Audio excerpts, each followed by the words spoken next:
To the outside world, Princess Mary was the perfect English rose, the beautiful daughter of a glorious empire. But behind the closed doors of Windsor Castle, she was a prisoner in a house of horrors.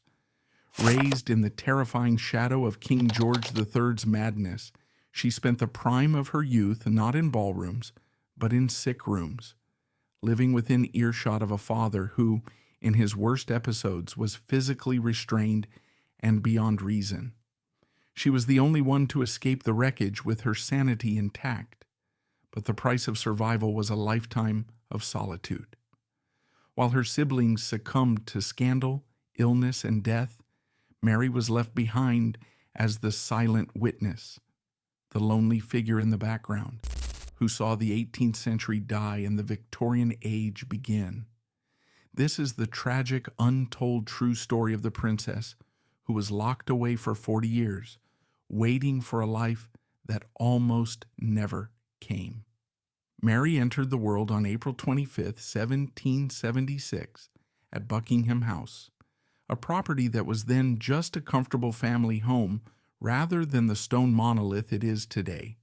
She was the fourth daughter in a family that would eventually number 15 children. To the British public, the family of George III and Queen Charlotte was a propaganda masterpiece, a deliberate antidote to the scandals of the previous generations. They were the ideal family, painted by Zoffany and Gainsborough in pastoral scenes. The king playing with his dogs, the queen sewing, the rows of beautiful blonde-haired princes and princesses dressed in matching silk, looking for all the world like a set of exquisite porcelain dolls. Mary was arguably the most beautiful of them all. She was known as Minnie to her family. With soft, doe-like eyes, a perfectly oval face, and a complexion that was constantly praised by courtiers as flawless, she possessed a gentle, compliant sweetness that made her the favorite of the court. But behind the oil paintings lay a darker, more suffocating reality. King George III loved his children with a terrifying intensity. He viewed his family not as individuals, but as a sanctuary, a sisterhood created for his comfort. He was a man deeply suspicious of the outside world, a world he saw as corrupt and dangerous. His solution was to build a wall around his family, creating a hermetically sealed environment where innocence could be preserved forever. For his sons, there was eventually an escape route via the army or the navy. For his daughters, there was no escape. They were to be the vestal virgins of his court, eternal children whose only purpose was to adore their father and comfort their mother. The childhood of Princess Mary was a curious mixture of immense privilege and rigid discipline. The days were regimented with the precision of a convent. The princesses rose early, prayed, studied, sewed, and walked in pairs in the gardens of Kew or Windsor. They were rarely allowed to socialize with anyone outside their immediate circle. Even their brothers were often kept separate, creating a strange, isolated ecosystem of women, the queen and her daughters, orbiting the son that was the king. In these early years, however, the cage was gilded. The king was a doting father, often found rolling on the floor with his children or taking them for long, brisk walks in the countryside. Mary grew up in an atmosphere of aggressive virtue, where duty was the only religion worth practicing. She learned early on that her role was to be decorative and submissive. She was the beauty of the family, a label that carried its own weight, while her elder sister Charlotte was the clever one, and Augusta was the bold one. Mary was the good one. It was a role she would play for 80 years. But the idyll of the happy family was built on a fault line. The king's health was fragile, and the political pressures of the American War of Independence were taking a toll on his mind. Mary was 12 years old when the ground beneath her feet finally gave way. The year was 1788, and the great madness descended upon the House of Hanover. It began slowly, a fever, a stomach cramp, a hurried speech pattern that left the king breathless and his listeners exhausted. But by the autumn of 1788, it had exploded into full-blown mania.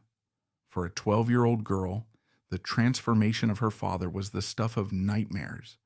The king, once the benevolent patriarch, became a stranger.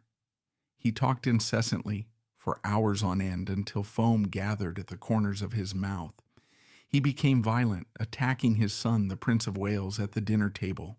He claimed to see angels in the trees. He mistook an oak tree for the King of Prussia. The palace, once a sanctuary of order, became a chaotic asylum. The doctors arrived, men who knew little of psychiatry and much of brutality. They brought blistering cups to draw the humors from the king's head. They brought emetics to purge him. And, most terrifying of all, they brought the straitjacket. The royal family was moved to Kew Palace, a smaller, colder residence that could be more easily guarded. It was here, in the winter of 1788 to 1789, that Mary's childhood effectively ended. Kew became a prison. The princesses were locked in their rooms, on the floor above the king.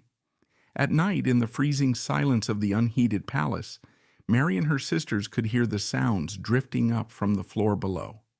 The ravings of their father, the shouts of the doctors, the struggles as the king was strapped into his restraint chair. It was a visceral, acoustic horror that seeped into the walls and into the psyches of the young women trapped inside. But for Mary, the greater terror was not the king's madness, but the queen's reaction to it. Queen Charlotte, a woman who had spent her entire life in the shadow of her husband, was shattered by his illness. Terrified of the king's violence and paranoid that her eldest son, the Prince of Wales, was plotting to seize the regency and discard her, the queen transformed from a distant mother into a tyrant. She viewed her daughters not as children to be protected, but as assets to be hoarded. She needed them. She needed them to be her companions, her spies, and her emotional crutches. If the king was mad, the queen was determined that the rest of the family would be a fortress of rigid, unbreakable order. The rules at Kew tightened to a point of suffocation. The princesses were not allowed to leave the queen's side. They were not allowed to speak to their brothers, whom the queen suspected of treason. They were not allowed to write letters without inspection. They were trapped in a pressure cooker of anxiety and boredom. During the king's lucid moments or his periods of semi-madness, the daughters were used as therapy dogs. They were forced to sit with him for hours, playing cards or listening to him read Shakespeare in a manic, terrifying voice, pretending that everything was normal. Mary, with her gentle disposition, was often on the front lines of this emotional labor. She learned the art of dissociation. She learned to smile while her stomach churned with fear. She learned to nod politely while her father described the funeral of a daughter who was still alive, sitting right next to him. This experience, the great madness of 1788, forged a bond between the sisters that was unbreakable. They called themselves the Nunnery. Locked away from the world, Charlotte, Augusta, Elizabeth, Mary, Sophia, and little Amelia developed a secret language of survival. They wrote to their brother, the Prince of Wales, begging for news and help from the outside world. The prince was their only lifeline to the outside world, a dazzling, dangerous figure of freedom who represented everything their mother hated. But even he could not break the walls of Kew. The doctors, led by the formidable Dr. Francis Willis, eventually declared the king cured in 1789. The nation rejoiced. Bonfires were lit, services of thanksgiving were held at St. Paul's, and the nightmare seemed to be over. But for Mary, the nightmare had simply changed shape. The king was sane, but he was fragile. The doctors warned the family that any stress, any excitement could trigger a relapse. And the greatest source of stress, the king had decided, was the thought of losing his daughters. The recovery of the king sealed the fate of the princesses. To keep him sane, they had to remain children forever. The topic of marriage was banned. The topic of leaving home was treason. The queen, traumatized by the winter at Kew, enforced this new reality with an iron fist. She established a routine that was designed to anesthetize the girls, to keep them in a state of perpetual suspended adolescence. The 1790s, a decade that saw the French Revolution tear down the monarchies of Europe, saw the British princesses engaged in a war of attrition against their own parents. Mary was entering her late teens and early 20s, the prime of her beauty. She was described by contemporaries as a perfect English rose, with a figure and a grace that should have commanded the attention of every prince in Europe. But she was hidden away at Windsor, dressed in fashions that were 10 years out of date because the king preferred the styles of his youth. The sisters were paraded out for court functions like prize poodles, standing behind their mother in silence and then packed away again as soon as the public withdrew.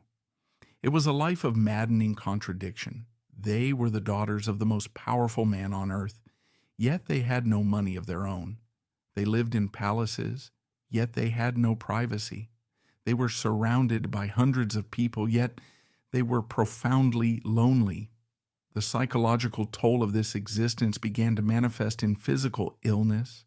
The sisters suffered from mysterious spasms, fainting fits, and depressions.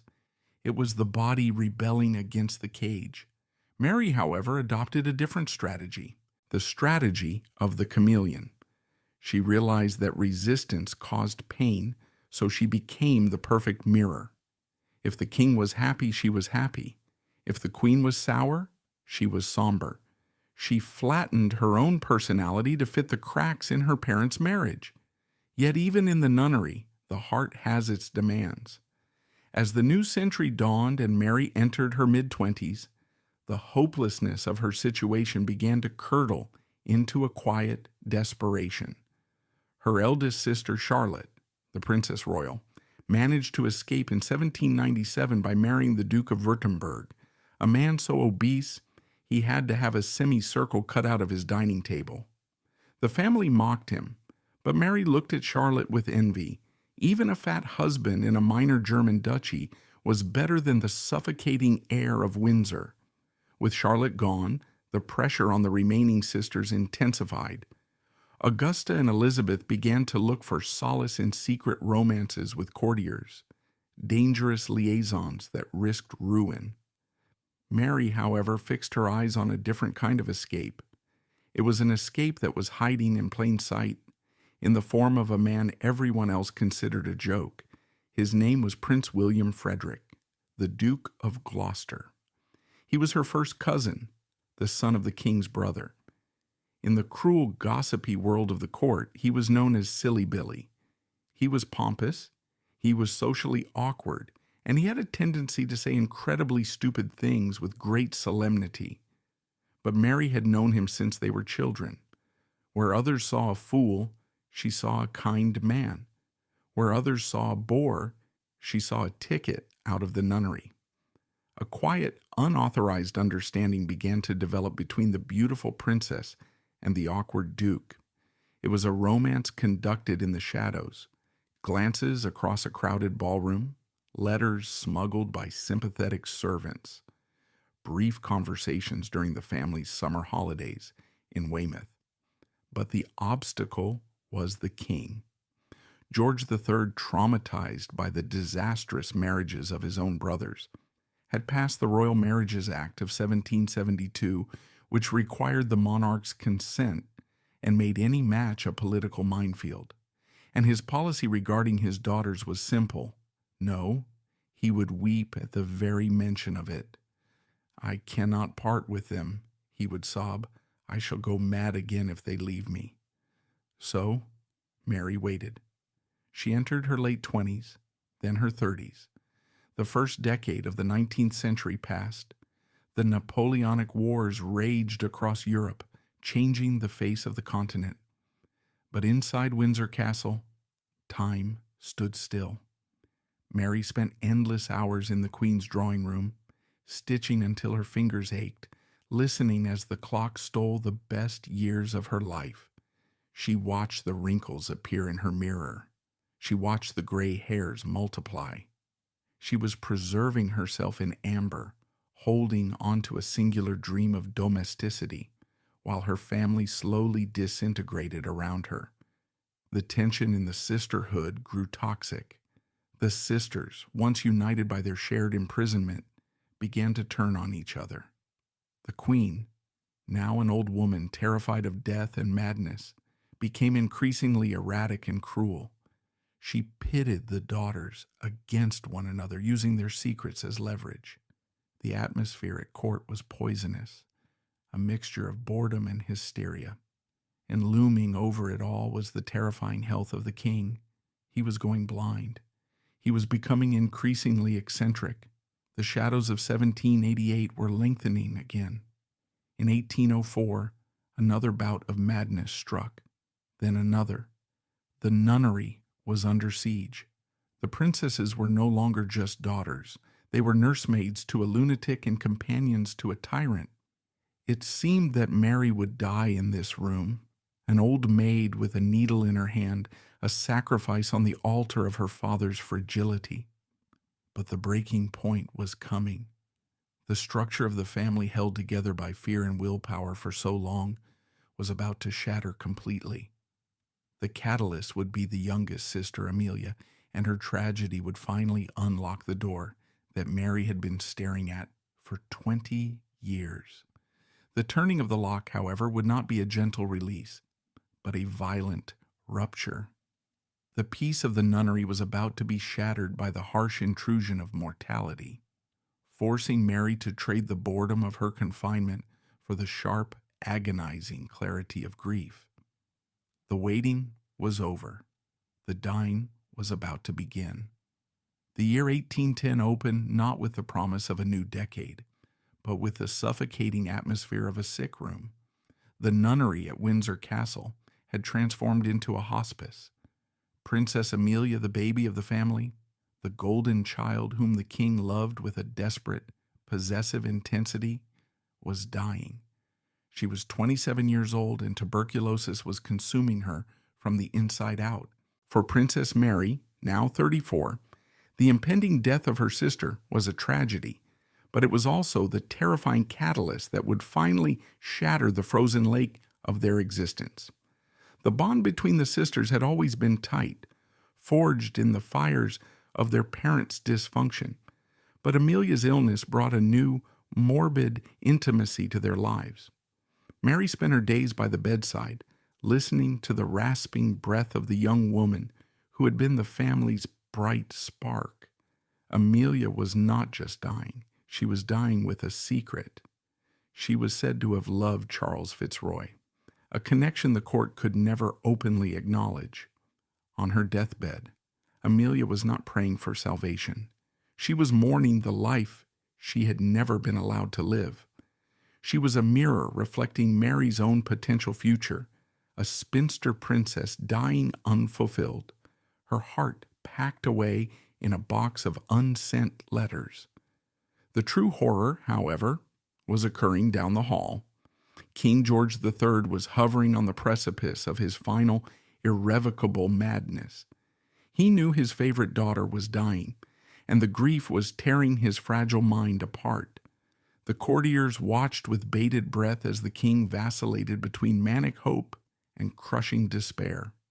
He would rush into Amelia's room, sobbing, asking if she was better, terrified by the smell of decay that hung in the heavy velvet curtains.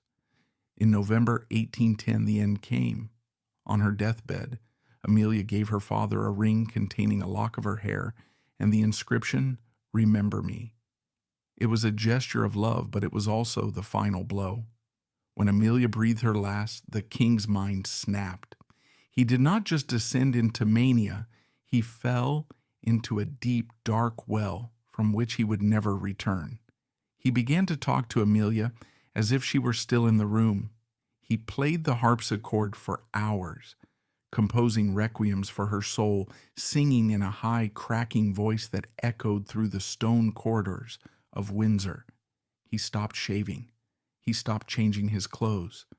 The blind, white-bearded figure of Mad King George, the Lear of the 19th century, was born. For Mary, the grief was twofold. She had lost her sister and she had lost her father.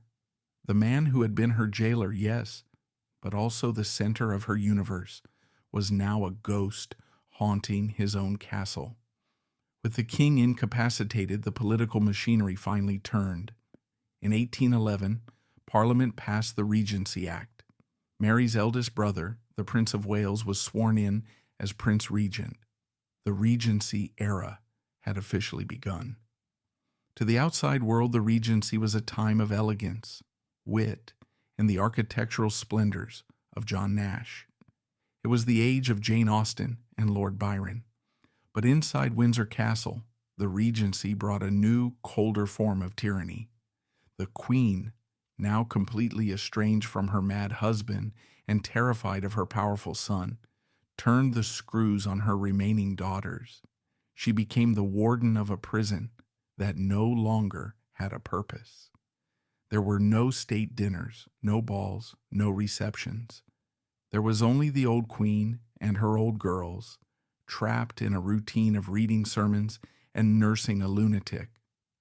Mary, Augusta, Elizabeth, and Sophia were now women in their late 30s and 40s. The sisterhood was aging. The bloom was fading from their cheeks, replaced by the sharp lines of frustration. But the shift in power to their brother, the Prince Regent, offered a glimmer of hope. Pernis, as they affectionately called him, was a dissolute, selfish man, but he was not cruel. He looked at his sisters with pity. He saw the gray hairs and the sad eyes, and he decided that enough was enough. He raised their allowances. He invited them to his lavish parties at Carlton House in London. For the first time in decades, Mary tasted a sliver of autonomy, but the Queen fought back. She viewed every invitation from the regent as a personal insult, a plot to steal her companions. The War of the Princesses began. It was a domestic war fought with silence, sulking, and venomous letters. When the sisters wanted to visit their brother, the Queen would feign illness. When they returned, she would refuse to speak to them for days. Mary, the diplomat, the good one, found herself in the agonizing position of mediator. She was the buffer between the rage of her sisters and the bitterness of her mother. She absorbed the toxicity of the court into her own body, suffering from psychosomatic illnesses, blinding headaches, and nervous exhaustion. Yet, amidst this misery, the old dream flickered back to life. Prince William Frederick, the Duke of Gloucester, her silly Billy, was still there. He was still unmarried. He was still waiting. And now, the one insurmountable obstacle, the king's veto, was gone. The king was wandering the north terrace of Windsor in his dressing gown, talking to trees. He could no longer say no. The power to approve marriages now rested with the Prince Regent. Mary began a campaign of quiet persistence. She was 40 years old. In the brutal calculus of the marriage market, she was ancient freight, but she possessed a dignity and a beauty that had ripened rather than faded. She approached her brother, the regent. He was sympathetic. He had no objection to silly Billy. In fact, he found the idea of getting one of his maiden sisters off the payroll and into a husband's house rather appealing. But the Queen was immovable. "What will become of me?" she wailed. "Who will read to me? Who will hold my salts?" The selfishness was naked and breathtaking. After sacrificing 40 years of her life to her mother's comfort, Mary was being asked to sacrifice the rest of it to her mother's fear of loneliness. The year 1816 became the turning point. It was a year without a summer, literally. A volcanic eruption in Indonesia had choked the global atmosphere with ash, causing snow to fall in June and crops to fail across Europe. The sky was a perpetual bruised purple. In this strange apocalyptic twilight, Mary finally found the iron in her soul.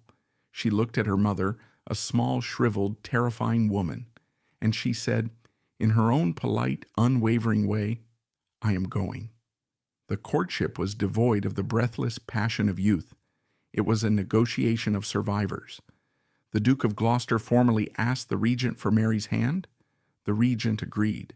The Queen, realizing she was defeated, retreated into a cold, furious silence. She gave her consent, but she refused to be happy about it. She made it clear that Mary was abandoning her duty. On July 22nd, 1816, in a private royal chapel in London, Princess Mary finally became a bride. The wedding was a surreal affair. The bride was 40, the groom was 40. The guests were a collection of aging royals and courtiers who had watched this slow-motion tragedy unfold for decades. Mary wore a dress of silver tissue and lace, heavy with diamonds. She looked radiant, not with the blushing hope of a debutante, but with the serene, terrifying triumph of a woman who has walked through fire. When she walked down the aisle, she was not walking towards a man. She was walking towards a door. The groom, true to his reputation, provided the comic relief. Silly Billy was sweating profusely and seemed more interested in the fit of his uniform than the solemnity of the vows. But Mary didn't care. When she said, "I will," the exhale of relief was almost audible in the chapel. The press, cruel as ever, mocked the autumnal union. They published cartoons of the middle-aged couple, making fun of the Duke's pomposity and Mary's desperation. But they couldn't touch her. As she drove away from the palace that afternoon, leaving behind the smell of her father's madness and her mother's resentment, Mary must have felt a lightness that was almost unbearable. She was going to her house. She would sit at the head of her table. Life at Bagshot Park and Gloucester House was a revelation. For the first time in her life, Mary was the mistress of her own domain. She discovered that Silly Billy was, in fact, a doting and attentive husband. He worshipped her. He treated her with a reverence she had never experienced. Yes, he was boring. He would tell the same stories about his military exploits over and over again. He insisted on rigid etiquette, demanding that ladies-in-waiting stand when he entered the room. But Mary found his dullness comforting. After the high-stakes drama of Windsor, where every day was a crisis, the predictability of the Duke was a warm blanket. She threw herself into the role of Duchess. She redesigned the gardens. She hosted dinner parties where no one screamed, no one cried, and no one was put in a straitjacket. It was the bliss of the mundane, but the gods of the House of Hanover were not done with their tragedies. Mary had escaped the burning building, but she was still connected to it by a single, fragile thread. That thread was her niece, Princess Charlotte of Wales. Princess Charlotte was the only child of the Prince Regent. She was the daughter of England, the sole hope for the future of the dynasty. A boisterous, passionate, slightly chaotic girl of 21, she was everything Mary had not been allowed to be. She was loud, she was opinionated, and she was beloved by the mob. In 1816, shortly before Mary's own wedding, Charlotte had married Prince Leopold of Saxe-Coburg.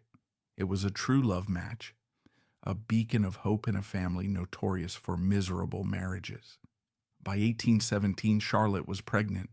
The nation held its breath. The succession seemed secure. The madness of the old king and the debauchery of the regent would be washed away by this young, vibrant mother and her future child.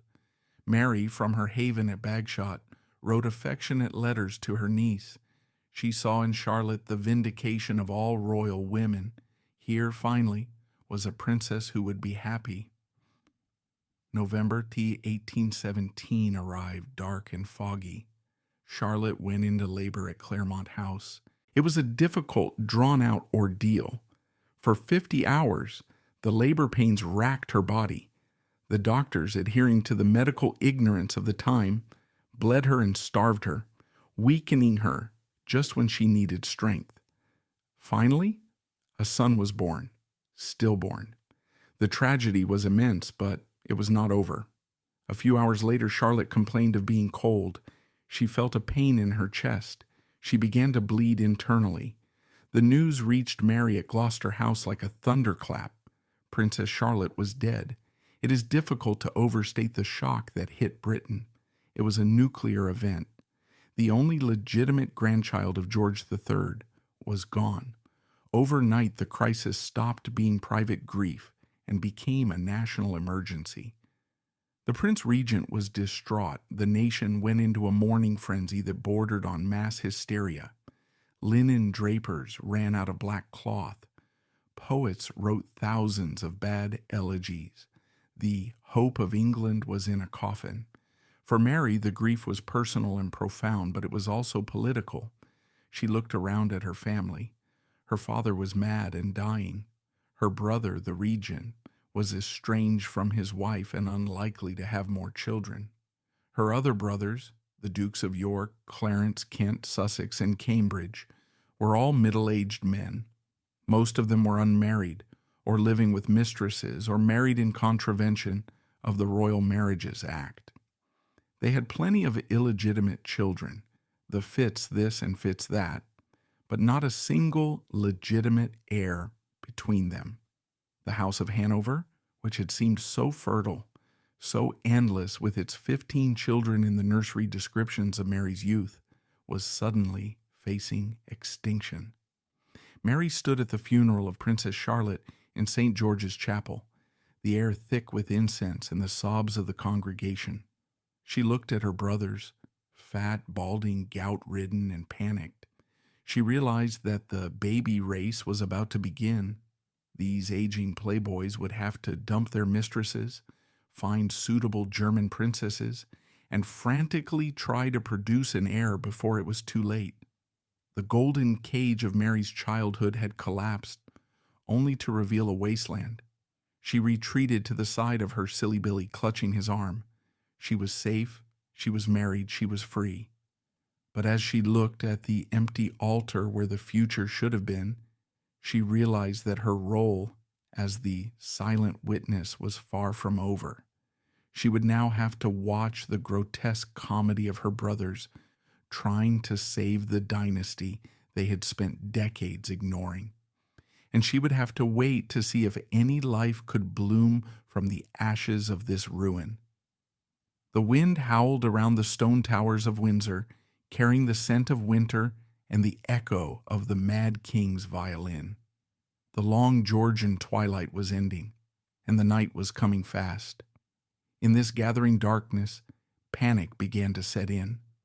The leisurely, dissolute lives of the royal dukes, Mary's brothers, were suddenly illuminated by the harsh glare of dynastic necessity.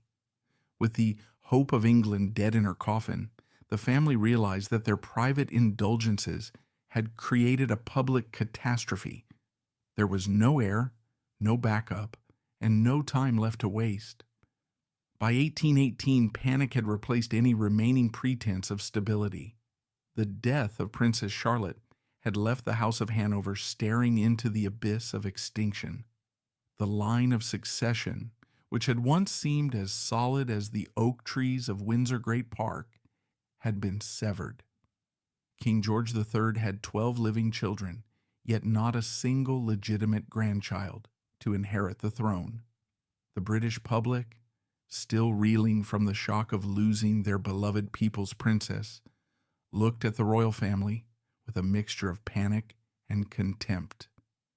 They saw a collection of aging, debauched, and eccentric dukes, the wicked uncles who had spent their lives accumulating mistresses and debts, and who were now being asked to save the monarchy. For Mary, watching from the relative sanity of Gloucester House, the spectacle that followed was both grotesque and pitiable. It was known as the baby race. Her brothers, the Duke of Clarence, the Duke of Kent, and the Duke of Cambridge, were suddenly scrambling to find Protestant princesses willing to marry them. It was a humiliating fire sale of royal dignity. These middle-aged men, set in their ways and comfortable in their illicit domestic arrangements, were forced to dump their long-term companions and court women half their age.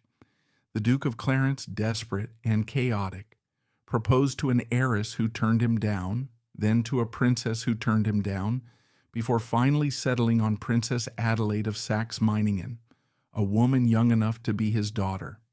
The Duke of Kent, a rigid martinet with debts that could sink a battleship, fixed his sights on the widowed Princess Victoria of Saxe-Coburg-Saalfeld.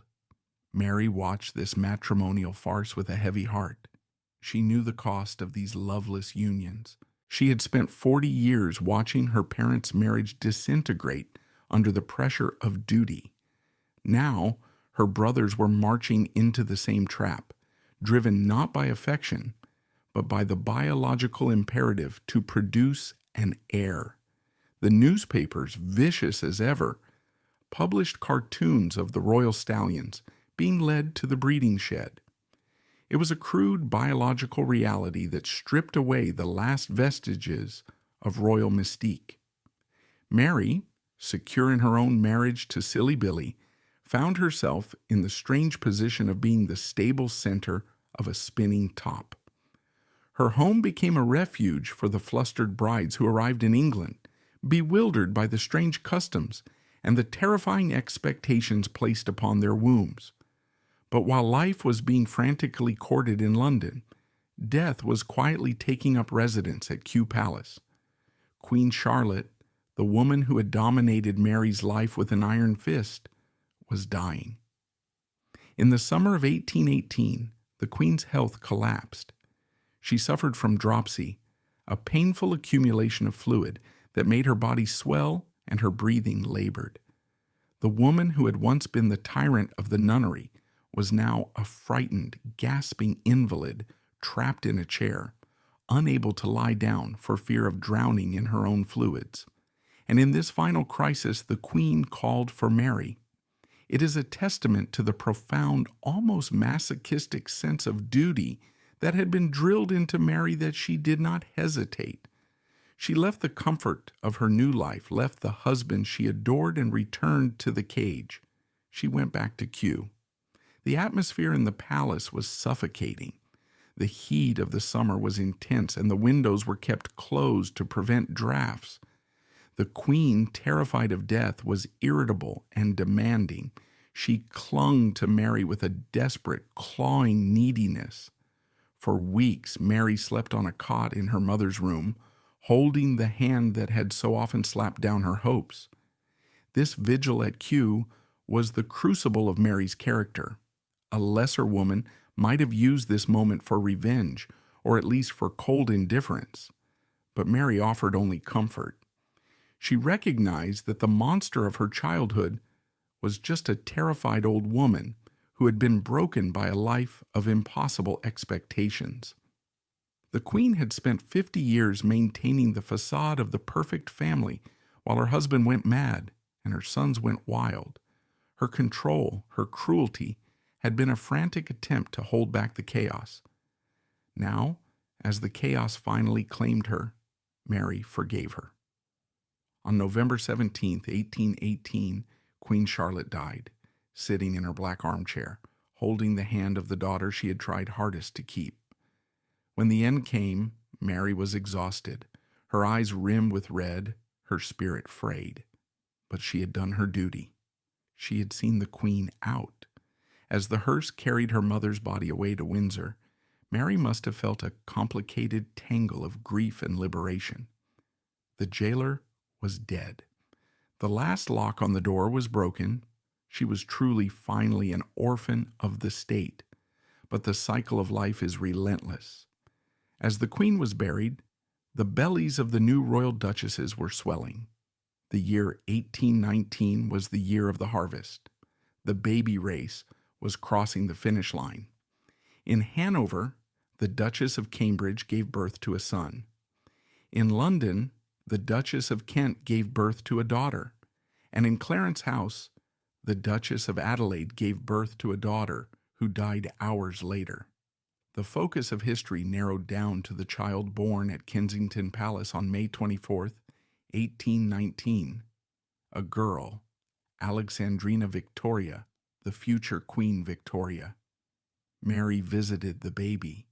She looked into the cradle at the small blue-eyed infant who had just won the genetic lottery. This child was the survivor, the one who would inherit the wreckage of the Georgian era and build something new. But Mary also saw the shadows gathering around the crib. The baby's father, the Duke of Kent, was already ill. The mother, the Duchess of Kent, was a foreigner with no friends in England. Mary recognized the scent of isolation. She knew that this little girl, like herself, would be raised in a cage. The Kensington system that would soon envelop Victoria, the strict rules, the isolation from other children, the constant surveillance, was a terrifying echo of Mary's own childhood. Mary made a silent vow to be the aunt who would slip sweets through the bars. The Grim Reaper, having taken the Queen, now turned his scythe towards the King. George III was now 81 years old. He was blind, deaf, and living in a world of his own creation, unaware that his wife was dead, unaware that he had a granddaughter named Victoria. He wandered the apartments of Windsor Castle, a white-bearded Lear, playing his harpsichord and talking to angels. In January 1820, the king simply faded away. He died on the 29th, ending a reign of 60 years, the longest in British history up to that point. The news rippled across the country, but it was met not with shock, but with a strange melancholy relief. The king had been a ghost for a decade. His death was merely a formality. For Mary, the funeral of George III was the closing of the great book of her life. She walked in the procession, the black veils obscuring her face, listening to the muffled drums. She was burying the man who had been the sun of her solar system. She was burying the father who had bounced her on his knee and the madman who had terrified her in the night. She was burying the farmer George, who loved his people, and the tyrant who destroyed his family. With him went the 18th century. The era of powdered wigs and absolute paternalism was buried in the vault at St. George's Chapel. The Prince Regent became King George IV. The Pernie of Mary's youth was now the sovereign. But the crown did not bring dignity. It brought scandal. The new king was fat, addicted to laudanum, and widely despised by his subjects. His first act as king was to try to divorce his estranged wife, Queen Caroline, leading to the infamous Pains and Penalties trial of 1820. The trial was a circus. The king locked his wife out of Westminster Abbey during his coronation. The mob rioted in the streets shouting, "God save the Queen," and throwing mud at the king's carriage. The monarchy was at its nadir.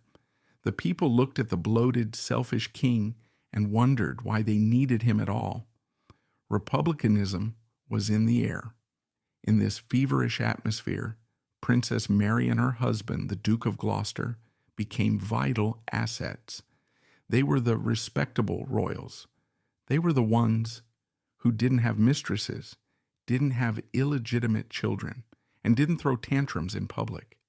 They were boring, yes, but boring was suddenly a political virtue. Mary appeared at the theater, at church services, at charity balls, offering a calm, smiling counter-narrative to her brother's excesses. She was the reminder that the royal family could be decent. But her private life was also shifting. Her husband, Silly Billy, was evolving in her eyes. The man the world mocked had proven to be a rock.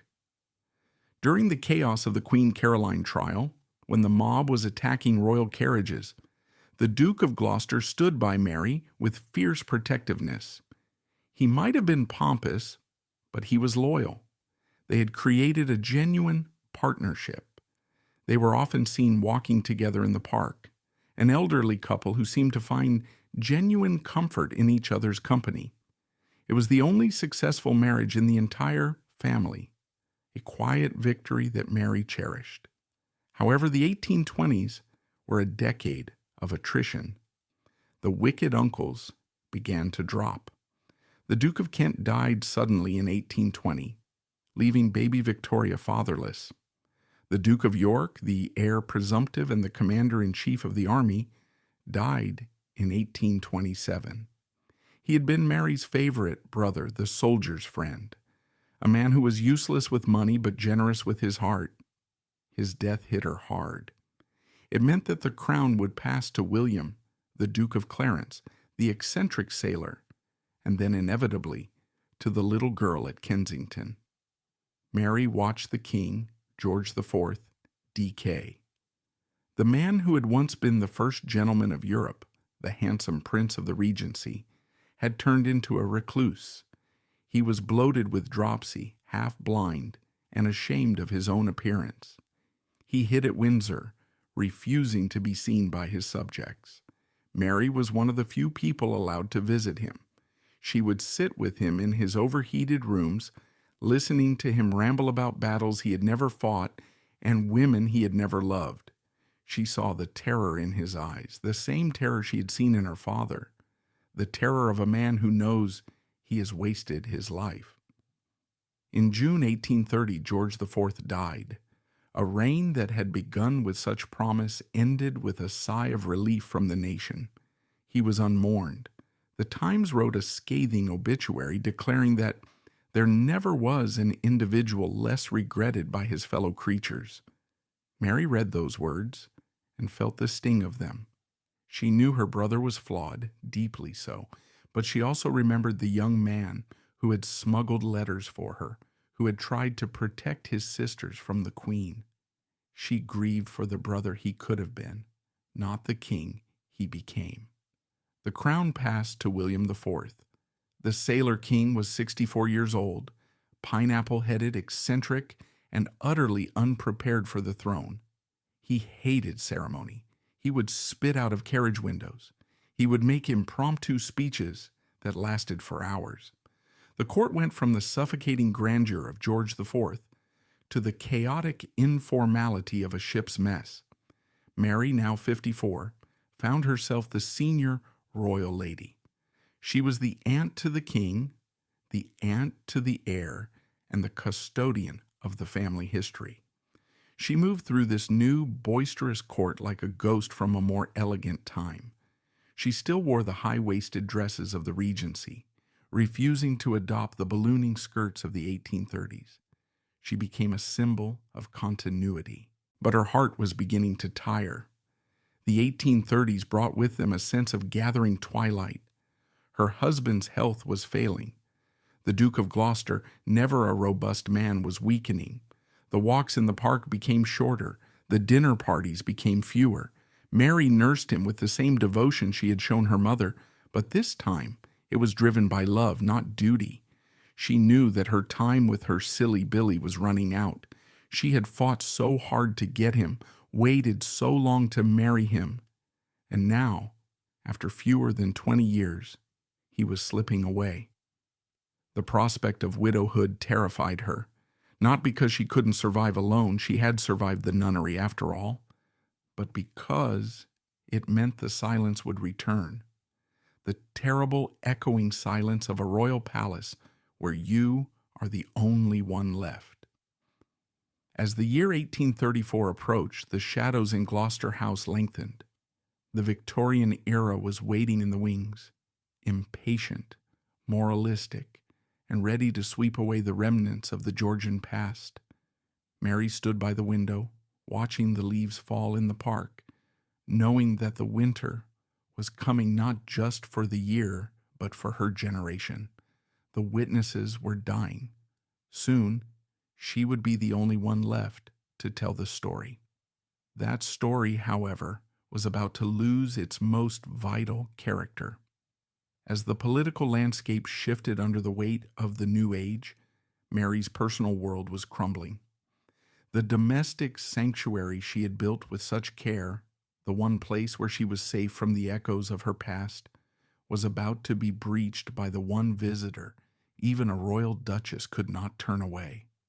The winter of 1834 arrived with a biting ferocity, turning the gardens of Bagshot Park into a landscape of iron frost and skeletal trees.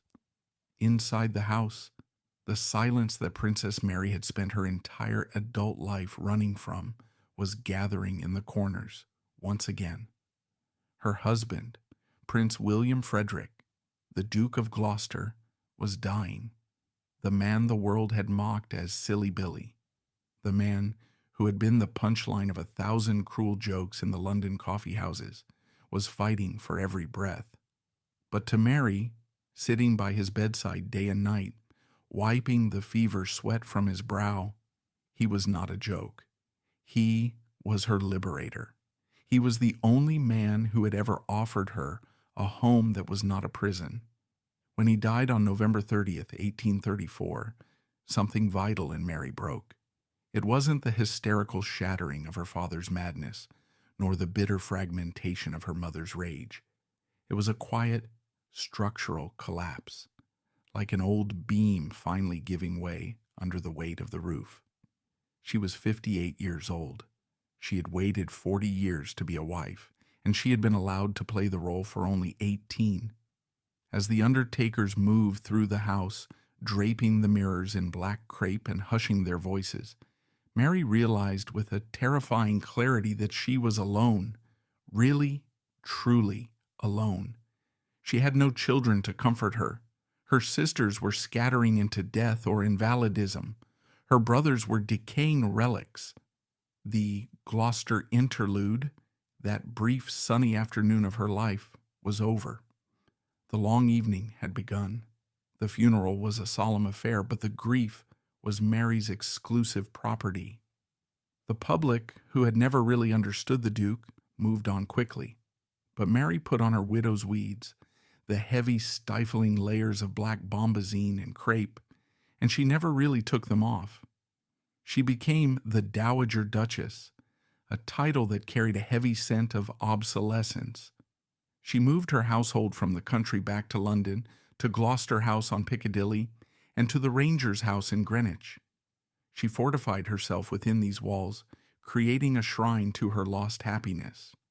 But history does not pause for the grief of widows.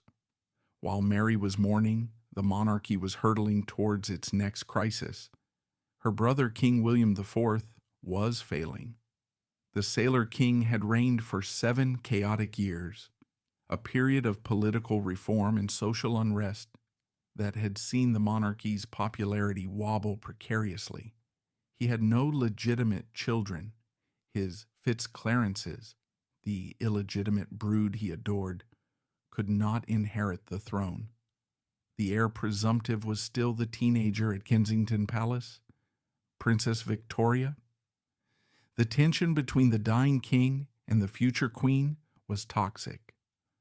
William IV detested Victoria's mother, the Duchess of Kent, viewing her as a grasping, manipulative woman who was trying to steal his authority. He famously stood up at a birthday dinner with Victoria weeping at the table and declared that he prayed to God he would live until Victoria turned 18, just to deny her mother the regency. It was a scene of grotesque family dysfunction, a final flare-up of the Hanoverian temper. Mary watched this from the sidelines, her heart aching for the young girl caught in the crossfire. She saw the familiar pattern, the possessive parent, the trapped child, the use of affection as a weapon. She had lived it. And so, in these final years of William's reign, Aunt Gloucester became a quiet but fierce partisan for her niece. She wrote to Victoria. She visited her. She was the one safe harbor in a sea of sharks. She offered no political advice, no dynastic schemes. She offered only kindness, a commodity so rare in Victoria's life that the young princess grabbed onto it with both hands. The king's prayer was answered. He survived until May 1837, just days after Victoria's 18th birthday, the regency was avoided. When William finally died in the early hours of June 20th, 1837, the messenger rode through the night to Kensington Palace to wake the girl who was now the most powerful woman on earth. The Victorian era had begun. For Mary, the accession of Queen Victoria was a moment of profound dislocation. Overnight, the court changed. The grumbling, swearing, hard-drinking, colorful world of the Georgian uncles vanished. In its place came a new regime of earnestness, morality, and youth. The courtiers, who had been elderly men with gout and powdered wigs, were replaced by young ladies with ringlets and high ideals. The air in Buckingham Palace, which had smelled of stale tobacco and old men, now smelled of beeswax and fresh flowers. Mary, at 61, was suddenly an anachronism. She was a relic of the Regency. She still dressed in the fashions of the 1820s, the high waists, the large bonnets, refusing to adopt the bell-shaped skirts that were coming into vogue. Her speech was peppered with the slang of the 18th century. To the bright young things of Victoria's court, dear Aunt Gloucester was a curiosity, a walking museum piece, who remembered the French Revolution as current affairs. But Victoria herself did not treat Mary as a relic. She treated her as a treasure. The young queen, insecure and overwhelmed by her new responsibilities, looked to Mary as the last link to her father, the Duke of Kent. Mary was the only one who could tell Victoria stories about her father that weren't filtered through the Duchess of Kent's bitterness. Mary became the state aunt. She was present at the private dinners, the intimate gatherings, the quiet moments when the crown was put aside. The coronation of 1838 was the first great set piece of the new reign. Mary attended, of course. She sat in the abbey, a small dark figure, amidst the blaze of gold and scarlet. As she watched the 19-year-old girl struggle under the weight of the imperial state crown, Mary must have felt a shiver of déjà vu. She remembered her father's coronation. She remembered the coronation of George IV, where the Queen was locked out. She remembered the chaotic coronation of William IV. This one was different. There was a sense of hope in the abbey, a feeling that the country was washing itself clean. But Mary looked at the fragility of the girl on the throne and wondered, do you know what it costs? Do you know what this machine will do to you? The machine began to work quickly. In 1840, Victoria married her cousin, Prince Albert of Saxe-Coburg and Gotha. It was the fairy tale the public craved. Handsome, serious, and intellectually brilliant, Albert was the antithesis of the wicked uncles. He brought efficiency and Teutonic order to the British court. Mary liked Albert. She respected his seriousness. She saw in him a man who understood duty, a language she spoke fluently. But she also saw that with Albert's arrival, the family circle was closing. Victoria now had a partner. She no longer needed her aunts in the same way. The 1840s became for Mary the decade of the long goodbye. The witnesses were leaving the stage one by one. First to go was Princess Augusta, her elder sister. Augusta had been the bold one, the sister who had fought the hardest against the Queen, who had taken lovers and defied convention. She died in September 1840. Her death hit Mary hard. Augusta had been the leader of the nunnery, the one who had kept their spirits up during the darkest days at Kew. With Augusta gone, the memory of their shared trauma began to lose its sharpness. There was no one left to say, "Do you remember when Papa did that?" Or, "Do you remember how Mama used to scream?" The past was becoming a fiction because the co-authors were dying. Then the brothers began to fall. The Duke of Sussex died. The Duke of Cambridge, Mary's favorite surviving brother, grew frail. The noise of the family, the bickering, the laughing, the scandals, was fading into a terrible silence. But the most tragic loss came in 1848 with the death of Princess Sophia. Sophia had been the tragic one of the sisterhood. She was the sister who had allegedly borne an illegitimate child by her father's equerry, a scandal that had been hushed up with bribes and threats. Sophia had spent her life in a twilight of invalidism and regret, nearly blind and dependent on others. When she died, Mary felt the loss not just of a sister, but of a fellow victim. They were the survivors of a shipwreck, and now Mary was the only one left clinging to the raft. By 1850, Mary was the last survivor of the 15 children of George III, who was still living in England.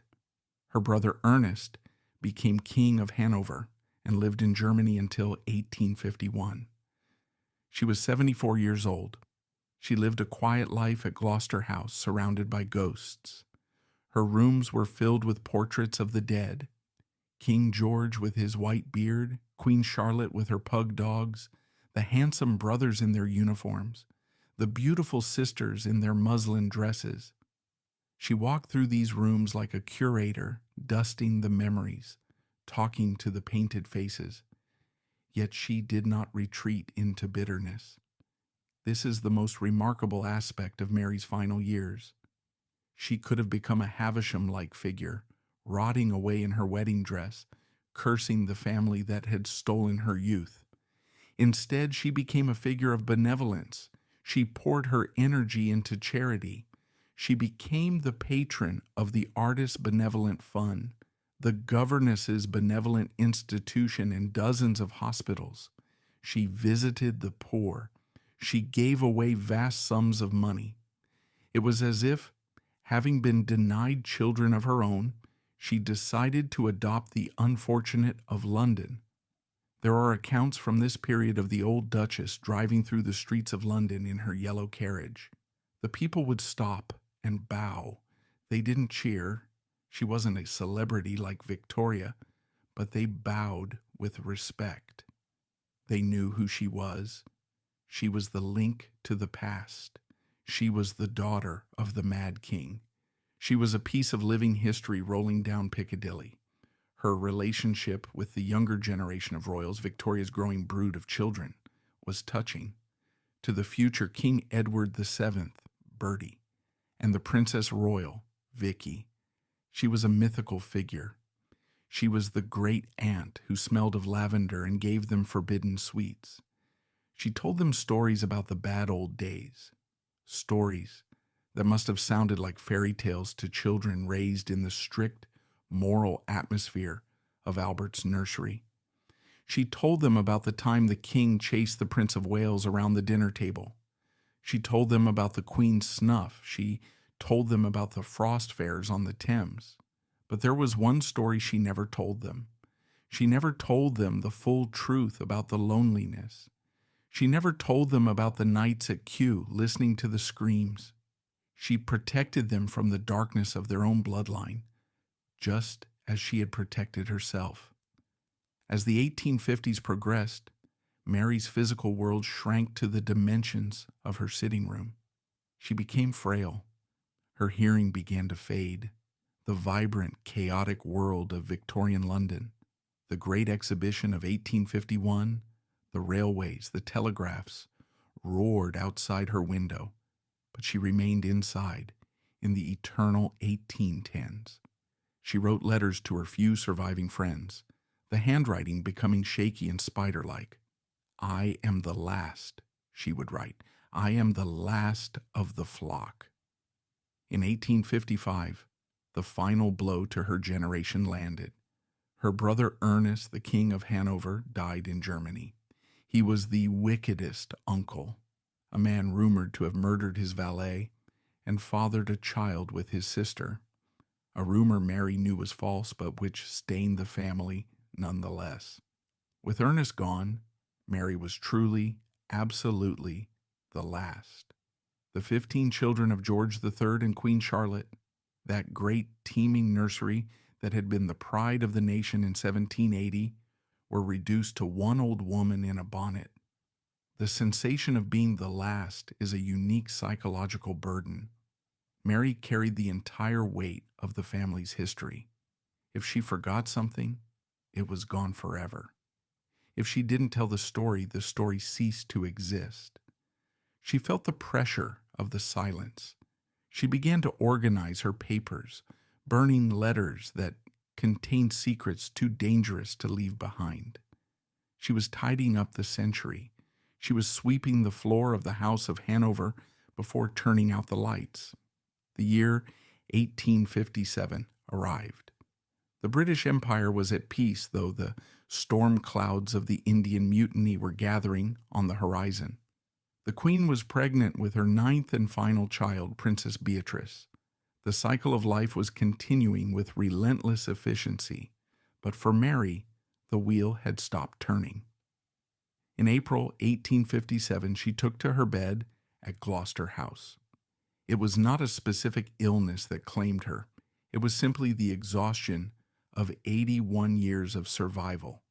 The machinery of her body, which had outlasted all her stronger, louder, more vibrant siblings, was finally winding down.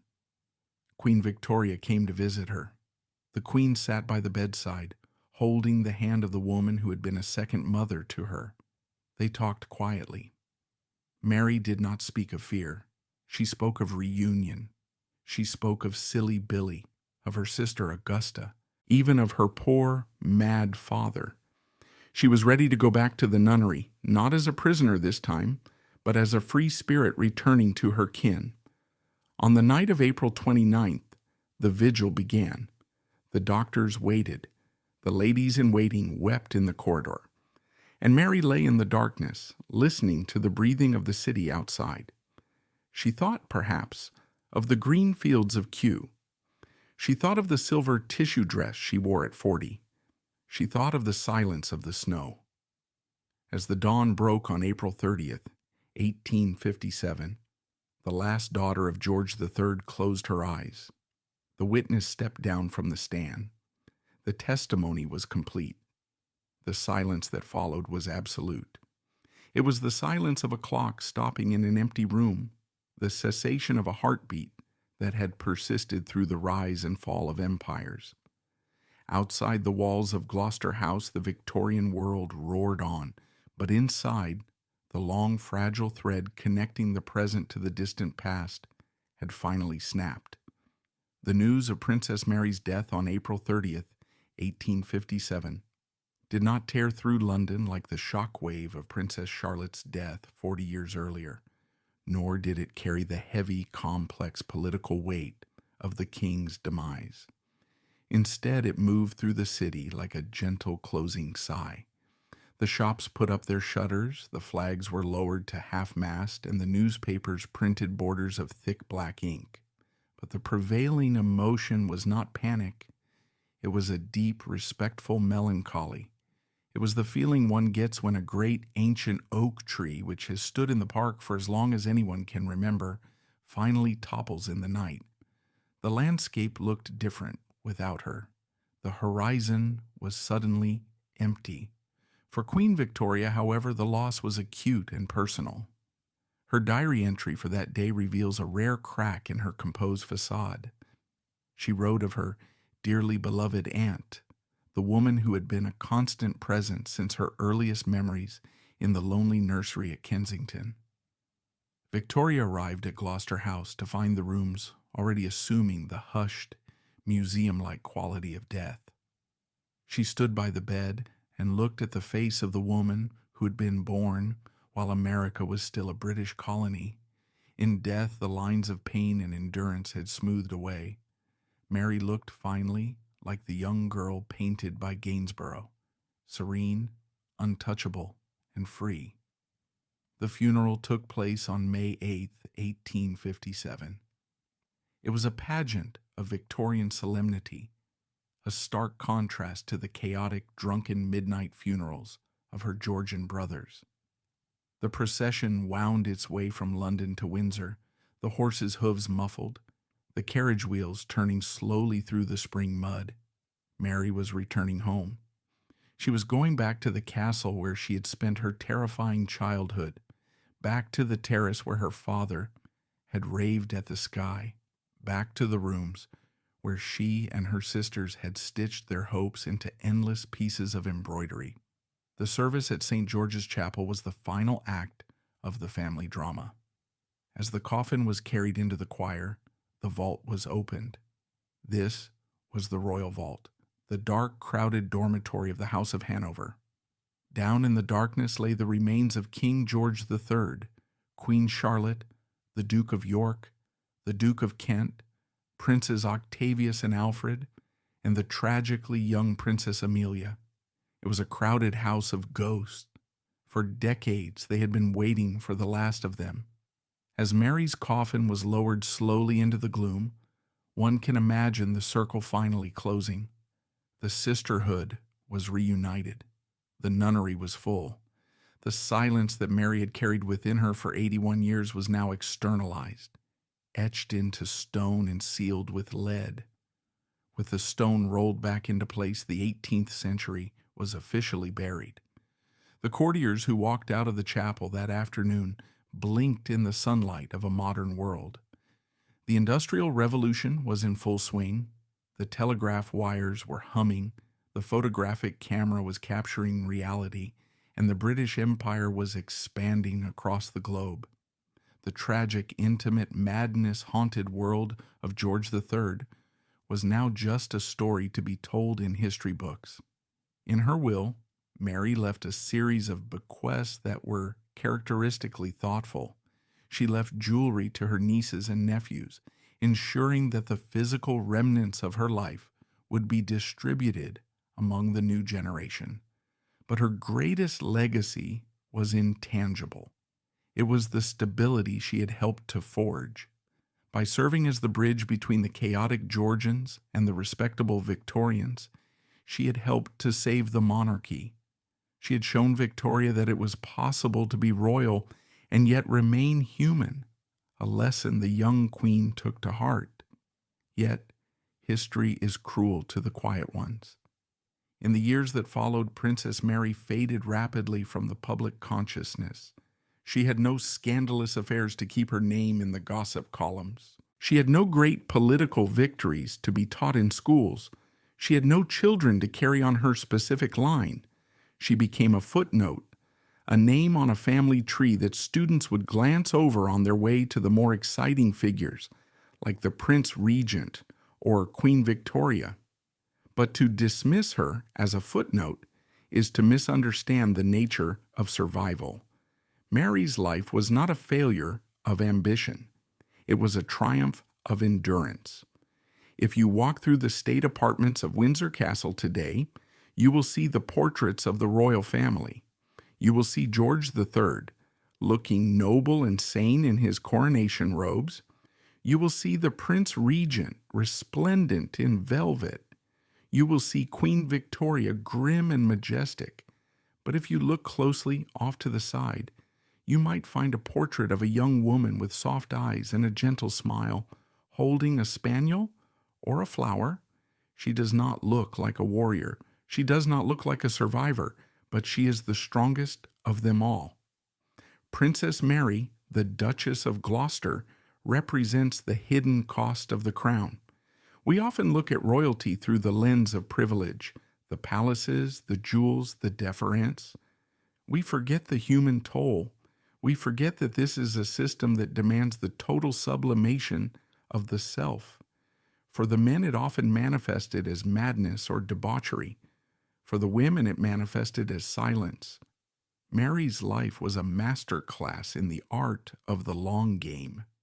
She was born into a golden cage, guarded by a mad father and a terrified mother. She saw her sisters broken by the system, Sophia by scandal, Amelia by death, the others by bitterness. She saw her brothers destroyed by their own freedom. But Mary did not break. She did not rebel in a way that would destroy her. She waited. She waited 40 years for love. She waited through the madness. She waited through the wars. She folded herself small to fit into the cracks of history, preserving her core self while the storms raged around her. She was the water that wears down the stone, not by force, but by persistence. There is a profound, haunting sadness to her story. Yes, the waste of her youth, the barrenness of her marriage, the loneliness of her widowhood, but there is also a quiet, steely dignity. In a family of screamers, she was the listener. In a family of takers, she was the giver. In a family that seemed bent on self-destruction, she was the one who simply refused to die until she was ready. Her life asks us to reconsider what we mean by significance. Is a life only significant if it changes the map of the world? Or is there a value in simply bearing witness? Mary was the keeper of the secrets. She held the trauma of the House of Hanover in her heart so that the next generation wouldn't have to carry it. She absorbed the poison so that Victoria could be born into a clearer air. When she died, she took the secrets with her. We will never know what she really thought of her father's madness. We will never know the full depth of her anger at her mother. We will never know the details of her conversations with Silly Billy in the privacy of their home. She kept the dignity of her family intact by taking their truths to the grave. She was the princess who outlived a dynasty, but more importantly, she was the woman who outlived the cage.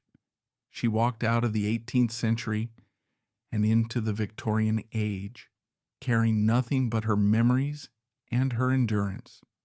And when she finally lay down to rest, she did so on her own terms, the final witness of a dynasty's collapse, closing the book on an age only she truly remembered. In the silence of the vault at Windsor, amidst the dust of kings and queens, Mary sleeps. She is no longer the good daughter or the old aunt. She is simply Mary. And after 81 years of duty, she has earned her rest. The dynasty is dead. The witness is silent. But the lesson of her life, that survival is the ultimate act of rebellion, echoes still.